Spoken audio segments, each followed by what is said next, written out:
ngomongin Global Customer Based Brand Equity, terdapat 10 perintah merek global. Yang pertama adalah Understand similarities and difference in the global branding landscape. Ini merupakan perintah yang paling pertama dan yang paling mendasar, yaitu mengakui bahwa pasar internasional dapat bervariasi dalam hal pengembangan merek, perilaku konsumen, infrastruktur pemasaran, aktivitas kompetitif, pembatasan hukum, dan sebagainya. Hampir setiap merek utama global dan perusahaan menyesuaikan program pemasaran dalam beberapa cara di beberapa pasar, tapi memegang parameter tetap di pasar lain. Yang kedua adalah don't take shortcut in brand building.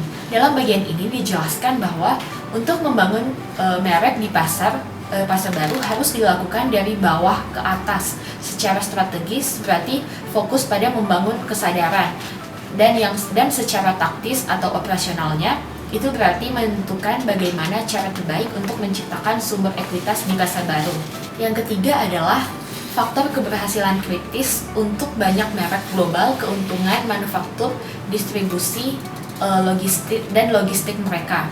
Merek ini telah menciptakan infrastruktur pemasaran yang tepat dan disesuaikan dengan memanfaatkan infrastruktur pemasaran yang ada di negara lain. Faktor ketiga ini disebut establishing marketing infrastructure. Yang keempat adalah embrace integrated marketing communication.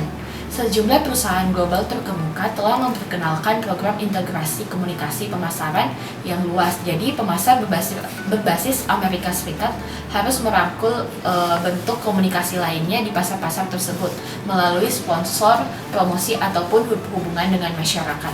Yang kelima adalah cultivate brand partnership. Kebanyakan merek global memiliki mitra pemasaran beberapa bentuk di pasar internasional mereka, mulai dari mitra usaha, patungan, pemegang lisensi atau waralaba, dan distributor untuk agen iklan dan dukungan pemasaran lainnya. Salah satu alasan umum untuk membangun kemitraan mereka adalah agar mereka mendapatkan akses ke distribusi. Yang keenam adalah balance, standarisasi, dan customize. Nah, salah satu implikasi dari persamaan dan perbedaan di pasar nasional adalah bahwa pemasar harus berbaur unsur lokal dan global dalam pemasaran mereka. Nah, tantangannya adalah untuk mendapatkan hak keseimbangan dan tahu unsur-unsur mana saja untuk menyesuaikan dan untuk beradaptasi untuk mencapai standarisasi yang ada. Yang ketujuh adalah balance global dan local control.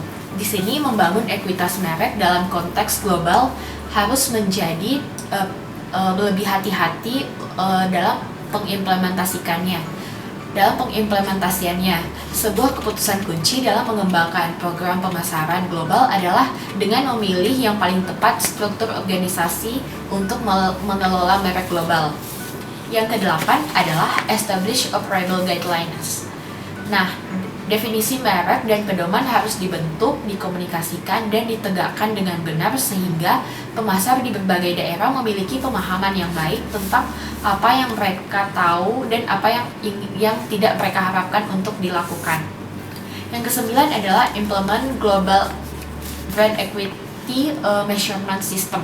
Sistem pengukuran ekuitas merek global adalah serangkaian prosedur penelitian yang dirancang untuk memberikan informasi yang tepat, akurat, dan dapat ditindaklanjuti untuk pemasaran brand mereka, sehingga mereka dapat membuat keputusan taktis terbaik dalam jangka pendek dan strategis keputusannya dalam jangka panjang di semua pasar yang relevan. Dan yang ke-10 adalah leverage brand element.